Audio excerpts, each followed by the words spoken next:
किसी बारात में नहीं जा रहा हूँ, मैं आपको कहीं ले चल रहा हूँ। दरअसल इन दिनों बारात का सीजन चल रहा है। जिस सड़क में चले जाइए इस तरह की धुन आपको सुनाई पड़ेगी। आइए औपचारिक बात शुरू करते हैं। नमस्कार, जगत नेचर ब्लॉग में आप सबका हार्दिक स्वागत है। मैं ये यात्रा ब्लॉग आप लोगों को दिखाने जा रहा हूँ। यात्रा है यहाँ से कनाली सीना तक। बेहतरीन खूबसूरत रास्ता है। हालांकि ये दूरी बहुत ज़्यादा नहीं है, 15-20 किलोमीटर के लगभग की होगी, लेकिन इसमें आपको आनंद आएगा। और आप जानते ही हैं कि मैं पिथौरागढ़ में हूँ। पिथौरागढ़ में मैंने हाल में उल्का देवी का डोला, उसके 3-4 ब्लॉग बनाए थे, और चैतौल यानी कि भिटौली से रिलेटेड जो यहाँ पर हैं, बाबा देवल समेत की 22 भगवती के मंदिरों की यात्रा को मैंने आपको दिखाया है। बहुत आप लोगों ने सराहा इसको, और उम्मीद करता हूं कि पिथौरागढ़ के आसपास की चीज़ों को आपको मैं दिखाऊं। तो जो मेरी नज़र है, मैं लखनऊ में अपनी करीबन 40-45 साल वहां गुजारने के बाद आया हूं, तो अपनी नज़र से मैं ये देख के आपको बता रहा हूं कि हमारे पिथौरागढ़ के इर्द गिर्द में क्या क्या चीज़ें हैं। ये मेरी धरोहर है, ये संस्कृति है, ये यहाँ का कल्चर है। इस पर विचार करना, इसको देखना और इसको महत्व देना हम सबका काम है। हम ये कहीं न कहें कि हमारे घर में, हमारे पहाड़ में क्या बचा है। मैं आप सबसे रिक्वेस्ट करता हूँ, कम से कम अपने शब्दों में, अपने मुखार बिंदु से इस तरह के शब्दों का इस्तेमाल न करें।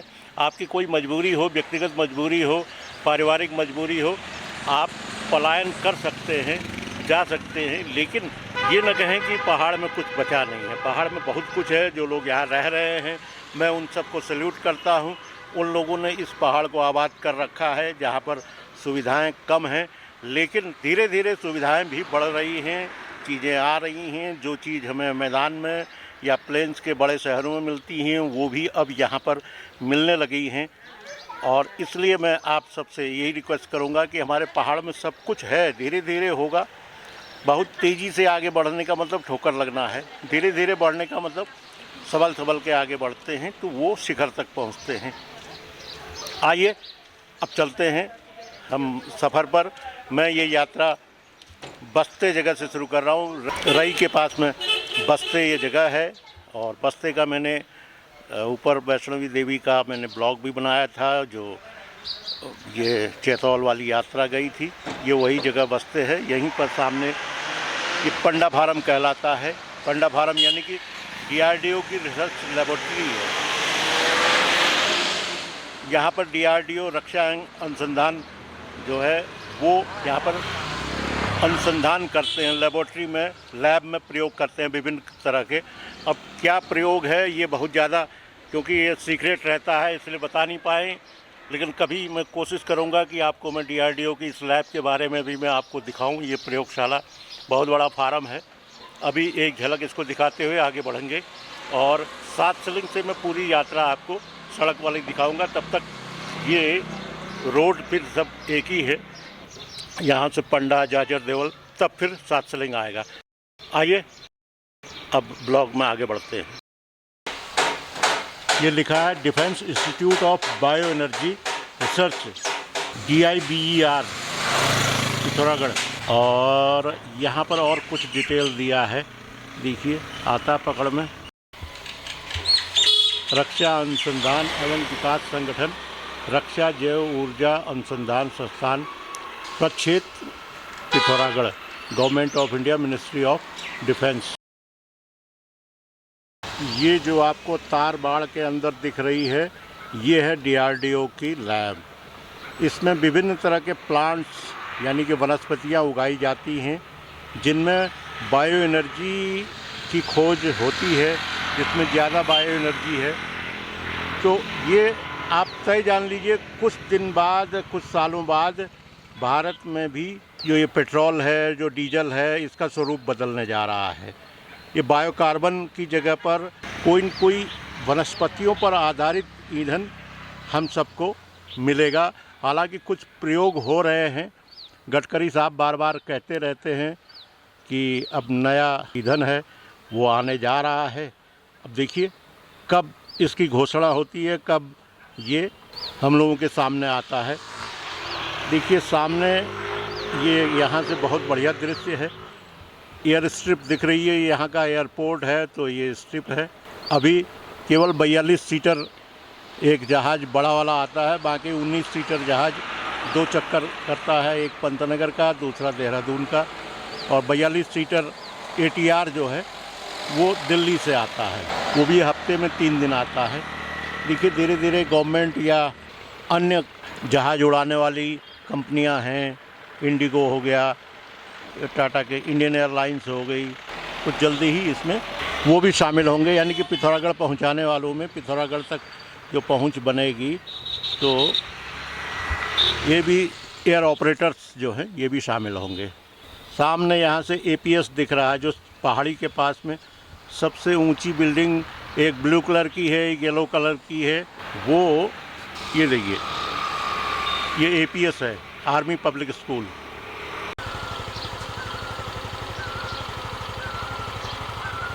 पिथौरागढ़ यहाँ से 2 किलोमीटर है माइलस्टोन के हिसाब से। हालांकि यहाँ तक जो मकान बन चुके हैं तो पिथौरागढ़ शहरी हो गया है। यहाँ पर नगर निगम नगर पालिका ने भी अपना बोर्ड लगा रखा है, धन्यवाद कह दिया है। अब हम आधिकारिक रूप से नगर की सीमा से बाहर निकलने जा रहे हैं। ये हम पहुँच गए हैं पंडा बाज़ार। पंडा में एक समय था चुंगी हुआ करती थी, मेरे ख्याल से ये दुकान थी जो नगर पालिका की चुंगी का यहाँ पर ऑफिस था। चुंगी यानी कि टोल टैक्स। उस समय आज से 45-50 साल पहले की बात मैं कर रहा हूँ, तब 1 रुपया प्रति सवारी, 1 रुपया पर पैसेंजर जो है वो चुंगी पड़ती थी। तब उसके बाद यहाँ पर मकान नहीं थे। कई लोग तो बस से उतर करके 1 रुपया बचाने के लिए, क्योंकि 1.5 या 1.25 रुपया तो टिकट हुआ करता था, 1 रुपया टैक्स था तो टोल का था, तो 1 रुपया बचाने के लिए यहीं से पिथौरागढ़ पैदल चले जाया करते थे। लेकिन अब वो दौर कहाँ। अब तो लोग अपने घर से, अपने आंगन से गाड़ी में बैठते हैं, कोशिश करते हैं कि जहाँ से शॉपिंग करनी हो, जहाँ से सामान खरीदना हो, वहाँ तक ही गाड़ी जाए। ये देखिए ट्रेलर है, ये खेत जुताई वाला ट्रेलर दिख रहा है। देखिए यहाँ कृषि से संबंधित उपकरण और ये दवा और ये सामग्री सब मिलती है। अब धीरे धीरे पहाड़ में ये भी शुरू हो गया। अभी कुछ देर पहले मैंने कहा था कि पहाड़ में सारी सुविधाएं हो रही हैं। ट्रेलर में अभी दिखा रहा था आपको, ये ट्रैक्टर है, खेत जुताई का काम आता है, ये हाथ से जोतता है। आपको यहाँ पे सारे कृषि यंत्र मिल जाएंगे जी। ये कृषि विभाग से मान्यता प्राप्त, ये कृषि विभाग से यानी कि उत्तराखंड कृषि विभाग से मान्यता प्राप्त है। ठीक बात है। इस ट्रेलर के बारे में कोई जानकारी दीजिए सर। ये कृषि विभाग के माध्यम से डॉक्यूमेंट लगाने पड़ते हैं, तो कृषि विभाग से माध्यम से छूट भी मिलते हैं। अच्छा, ये क्या डॉक्यूमेंट्स लगाने होते हैं? आधार कार्ड, बैंक पासबुक, खाता खतौनी, मोबाइल नंबर। अच्छा, इतना लगाएंगे। ये डॉक्यूमेंट हमारे पास जमा करते हो तो बाद में डिपार्टमेंट से नंबर लगता है। हाँ। तो ये आपको छूट में मिलती है। कितनी छूट मिलती है इस पर? आपको 80% छूट मिलती है। 80% पहले एडवांस देना पड़ेगा। 80% अनुदान पे मिलते हैं। नहीं, पहले खुद लगाना पड़ेगा, तब फिर सरकार का पैसा आएगा या शुरू में ही आ जाएगा? कागज लगाना। जैसे मैंने कागज लगाए। आप कागज लगाओगे तो कुछ टाइम रुकोगे, जमा से नंबर लगेगा। अच्छा, आप वैसे नहीं बेच सकते हो? मतलब वैसे में फिर ये है ना, ये तो बढ़िया वाली मशीन है ना जो कृषि विभाग ने अप्रूव कर रखी है। अच्छा, मतलब आपको डॉक्यूमेंट लगाने पड़ते हैं। वैसे कीमत कितनी है मार्केट में इसकी? ये वाले तो आपको वैसे मार्केट में नहीं मिलेंगे। क्या कीमत होती है? जो कृषि विभाग की मान्यता प्राप्त है ना, ये आपको मार्केट नहीं भाई, जैसे 80% अनुदान वो देती है, 20% वो आदमी देगा, तो कितना रुपया टोटल इसकी कीमत पड़ती है? हर मशीन की अलग अलग कीमत है। अच्छा, किसी की 95,000 रुपये है, किसी की 1,03,000 रुपये, अलग अलग HP के अलग अलग दे रही है। अच्छा, HP के हिसाब से है। अगर 1 लाख की मशीन है तो उसमें 80,000 सरकार देगी और 20,000 हमें लगाना पड़ेगा। धन्यवाद भाई। अपना नाम तो बता दीजिए। सचिन भट्ट। सचिन भट्ट, बहुत बढ़िया। मैं पंडा से थोड़ा सा बाहर निकला ही हूँ, पंडा टाउन से। तो ये एयरपोर्ट की स्ट्रिप आ गई है, जो इसका ये पश्चिमी हिस्सा है, यहाँ पर आके ख़त्म हो जाता है, यानी कि यहाँ से एयरपोर्ट शुरू हो रहा है। ये देखिए, ये चारों तरफ जो सड़क बनती है, ये चिड़िया वगैरह हटाने के लिए, क्योंकि कोई भी जहाज़ आता है तो उससे पहले अगर चिड़िया वगैरह होती हैं, पक्षी होते हैं, तो उनको हटाने के लिए फायर करती हुई एक जीप आती है जो एयर स्ट्रिप के चारों तरफ होती है। मुझे लग रहा है कि कुछ गांव वाले भी इसका उपयोग करते हैं। ये सामने आपको कामाख्या देवी का मंदिर दिख रहा है, वो ये जो है एयर ट्रैफिक कंट्रोल है यहाँ का। आइए आगे बढ़ते हैं, सामने जाजर देवल आपको मिलेगा। अब हम आईटीबीपी के कैंप के पास पहुँच रहे हैं। ये आवासीय क्षेत्र है लग रहा है इनका, और ये सड़क जो लेफ़्ट हैंड में सड़क जा रही है, ये एयरफोर्स की ऊपर लैंड है, डेवलप हो चुकी है, वहाँ तक ये सड़क जा रही है। एयरफोर्स अभी आई नहीं है, ये बताया जा रहा है। उसमें अभी गोरखा राइफल्स यानी कि जीआर वहाँ पर उस सब स्थान की सुरक्षा के लिए वहाँ लगाई गई है। ये जगह पंडा और जाजर देवल के बीच में है। देखिए ऊपर से जो दो मोटरसाइकिलें आ रही हैं, ये एयरफोर्स और ऊपर देवकटिया मंदिर की तरफ से आ रही हैं। वो जीप भी ऊपर जा रही है, अब बैक होने लगी। ये आईटीबीपी कैंप का मेन गेट दिख रहा है, दोनों तरफ है। इधर इनकी गाड़ियाँ, मोटर व्हीकल्स दिख रही हैं, और ये ऑफिस वगैरह लगते हैं। यहाँ पर मंदिर भी है, मस्जिद भी है, गुरुद्वारा भी है। आप देखिए कि ये आर्मी नहीं है, ये पैरामिलिट्री फोर्स में आती है आईटीबीपी, लेकिन इसमें कायदे कानून सब मिलिट्री के ही चलते हैं। और ये एक अच्छी परंपरा है जिसको सर्वधर्म संभाव, या हम कहें कि सेकुलर जो है वो यही चीज़ है। इसमें सभी सब धर्मों का, सभी मान्यताओं का जिसमें सम्मान होता हो, वही जो है सेकुलरिस्ट है, वही सेकुलर है।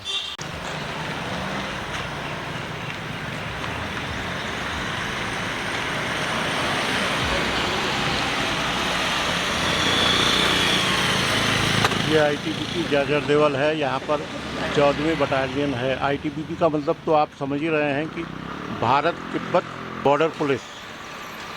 इधर इनका रेजिडेंशियल इलाका है, बढ़िया सजा रखा है जैसे आर्मी का होता है। इन्होंने कोई कोताही नहीं बरती है। ये हम लोग जाजर देवल मार्केट में पहुंच गए हैं, और ये पहले से यहाँ पर सीधी सड़क थी, और ये सड़क के किनारे ही मार्केट बसी थी। इसकी दाहिनी तरफ एयरपोर्ट है, नैनी सैनी है, ये है उर्ग का गांव है। यहाँ पर पेट्रोल पंप भी है। एक पेट्रोल पंप आधा किलोमीटर आगे फिर पड़ेगा। अगर आप लंबी दूरी में यहाँ से धारचूला, मुनस्यारी और इस साइड में जाना चाह रहे हो, थल, देवलथल की साइड में, अगर आपकी गाड़ी में ईंधन यानी कि पेट्रोल डीजल कम है, तो यहाँ पर आप उसमें टॉप अप कर लीजिए, उसमें बढ़ा लीजिए, ताकि आगे आपका सफ़र सुहाना रहे। यहाँ तक जाजर देवल मार्केट ही है, और देखिए आगे भी सब घर बन चुके हैं, बन रहे हैं, होटल प्रतिष्ठान बन रहे हैं यहाँ पर। बस यहाँ से 300 मीटर के बाद सात सिलिंग आ जाएगी, यानी कि सात सिलिंग और जाजर देवल में मिलाप हो गया है। यहीं सात सिलिंग के पहले एक पेट्रोल पंप और पड़ेगा। यहाँ अपनी गाड़ी में ज़रूर तेल भरा लें, आगे परेशानी नहीं होगी। खूबसूरत सीनरी अब शुरू होने जा रही है। अब हम लोग पहुँच गए हैं सात सिलिंग। सात सिलिंग से दो रास्ते आपको दिखेंगे।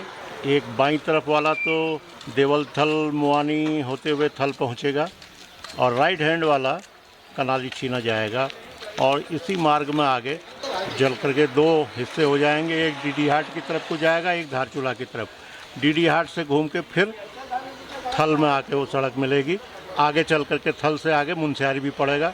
और थल से ही बागेश्वर की तरफ को अगर जाना हो, गंगोलीहाट बेरीनाग अगर इस रास्ते जाना हो, ये रोड मिलेगी। अब सातसलिंग से प्योरली कनाली चीना का मार्ग शुरू हो जाएगा, यानी कि धारचूला वाली लाइन, और यही लाइन आगे लिपू लेक तक जाएगी। काला पानी, लिपू लेक, बिल्कुल चाइना बॉर्डर, आदि कैलाश भी इसी में पड़ेगा, और ओम पर्वत भी पड़ेगा।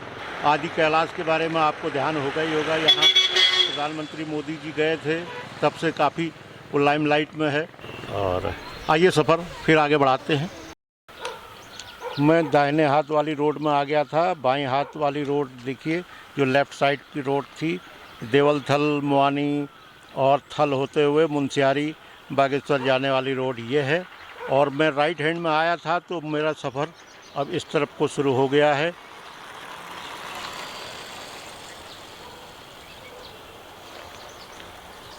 हम लोग इधर से आए थे, वो पिथौरागढ़ के साइड है पूरा। इधर एयरफोर्स की जगह दिख रही है, जो ये सड़क आपको नई कटी हुई दिख रही है, ये एयरफोर्स की ज़मीन है। देखिए इसमें ट्रैफिक कितना तेज़ चलता है। सड़क भी अब पिथौरागढ़ शहर के मुकाबले ये सड़क जो है ज़्यादा अच्छी दिखेगी, चौड़ी भी है, क्योंकि डिफेंस में ज़्यादातर इसका यूज है, तो इसलिए जो है ये सड़क, इसके लिए पैसे की कमी नहीं रहती है। इसको काफ़ी आगे हमें उधर लाल जो मकान दिख रहा है, उधर उससे ऊपर चढ़ना है। अब देखिए कितने कम एरिया में 3 किलोमीटर के उसमें हम कितनी चढ़ाई चढ़ चुके होंगे। नगरीय सीमा तो हम छोड़ ही चुके हैं, कस्बाई सीमा भी छोड़ चुके हैं। अब हम फॉरेस्ट के लगभग फॉरेस्ट के इलाके के बफर जोन में है, आप समझिए। देखिए सामने एक रिजॉर्ट बना है, सुमेरु रिजॉर्ट, ये देखिए।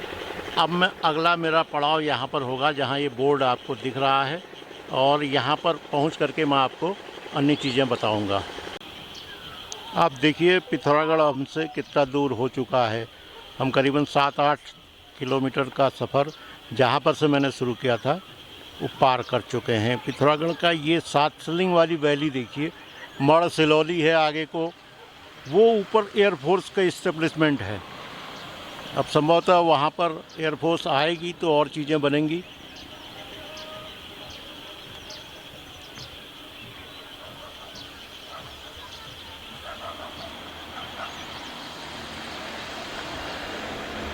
अब देखिए यहाँ पर लिखा हुआ है Askot 44 kilometre, Didihat 46 kilometre, Jauljibi 65 kilometre, Munsiyari 119 kilometre, Dharchula 84 यानी कि 84 किलोमीटर, गुंजी 155 किलोमीटर। गुंजी हम वही लिपू लेक के करीब पहुंच गए, आप समझिए।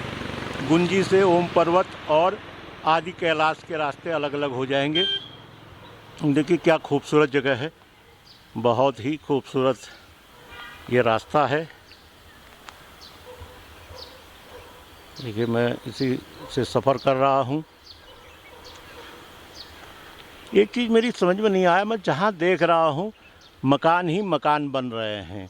सड़क के इर्द गिर्द दोनों तरफ काफ़ी खुदाई हो रही है, यानी कि मकानों का, एक देखिए उतने टॉप में मकान बन रहा है, एक फ्लोर बन चुका है, दूसरे की शटरिंग हुई है। और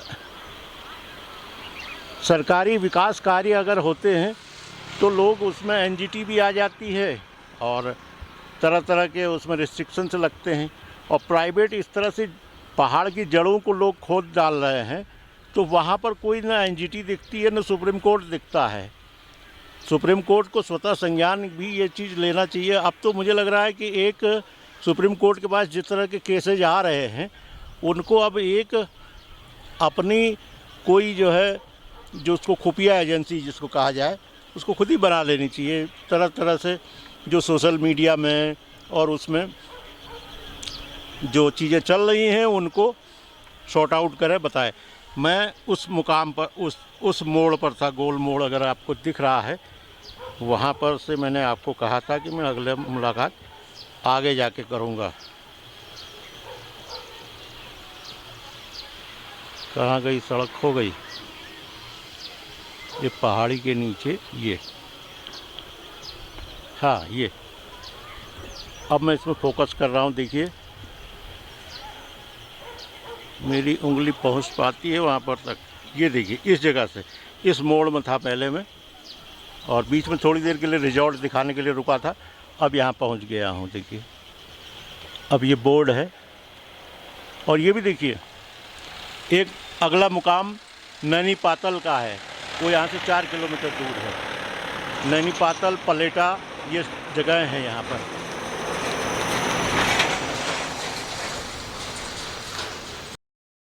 बॉर्डर की रोड है तो इसलिए इस रोड की मेंटेनेंस और इसको एक्सपेंशन करने का काम बीआरओ का है। बीआरओ मतलब बॉर्डर रोड ऑर्गेनाइजेशन। इसको पहले डीजीबीआर कहा जाता था। डीजीबीआर यानी कि director general of border roads. फिर इसका नाम ग्रिप हो गया। अब आजकल बीआरओ के नाम से ये ज़्यादा जाना जाता है। ये मैं वही सोच रहा था, कोई अगर वाहन आ जाएगा तो अच्छा भी लगेगा। फिर आ गया है, एक और स्थिति आ गई। क्या स्पीड चल रही है, देखिए पहाड़ में इतनी स्पीड में गाड़ियां चलना। जब रोड अच्छी होती है तो स्पीड भी आ जाती है। जो आप देख रहे हैं पुराना शॉट है, पहले मैंने इसको रिकॉर्ड किया था। मैं उम्मीद करता हूं कि आज भी इसी तरह के दृश्य आगे इस रास्ते में देखने को मिलेंगे। वीडियो लंबा हो रहा है, अब लगता है कि आगे की यात्रा दूसरे पार्ट में ही मैं दिखा पाऊंगा। अगर आपको ये वीडियो अच्छा लगा हो तो कृपया इसे लाइक करें, शेयर करें, और जिन भी व्यूअर्स ने अब तक जगत नेचर चैनल को सब्सक्राइब नहीं किया है कृपया सब्सक्राइब कर लीजिए। देखिए प्रकृति का आनंद लीजिए। मेरे ब्लॉग इसी तरह से होते हैं, जो समाज में हलचल होती है, सामाजिक, राजनीतिक, आर्थिक, सांस्कृतिक, जिस तरह की हलचल होती है, एक्टिविटी होती है, गतिविधियाँ होती हैं, मैं उसे आप तक लाने का प्रयास करता हूँ। और बिना किसी मसाले के, बिना किसी उसमें लाग लपेट के मैं सीधे सीधे आप तक पेश करता हूँ। इन्हीं शब्दों के साथ बहुत बहुत धन्यवाद। Bye bye. नैनी पातल और पलेटा के बीच में मुझे ये पाताल पोखरा नाम का जगह पहली बार मैं नाम ये देख रहा हूँ। धारचूला रोड देखिए, ब्लेसिंग गार्डन, देखिए इनके गार्डन देख के ही मैं यहाँ पर रुका हूँ। बहुत बढ़िया फूल और कई डिफरेंट तरह के प्लांट्स इन्होंने उगा रखे हैं। ये आम का पेड़ भी इस गमले में लगा रखा है। आम ही है क्या है, अभी मैं पूछता हूँ इस बारे में। ये कोई बोनसाई बनी हुई है। बहुत बढ़िया।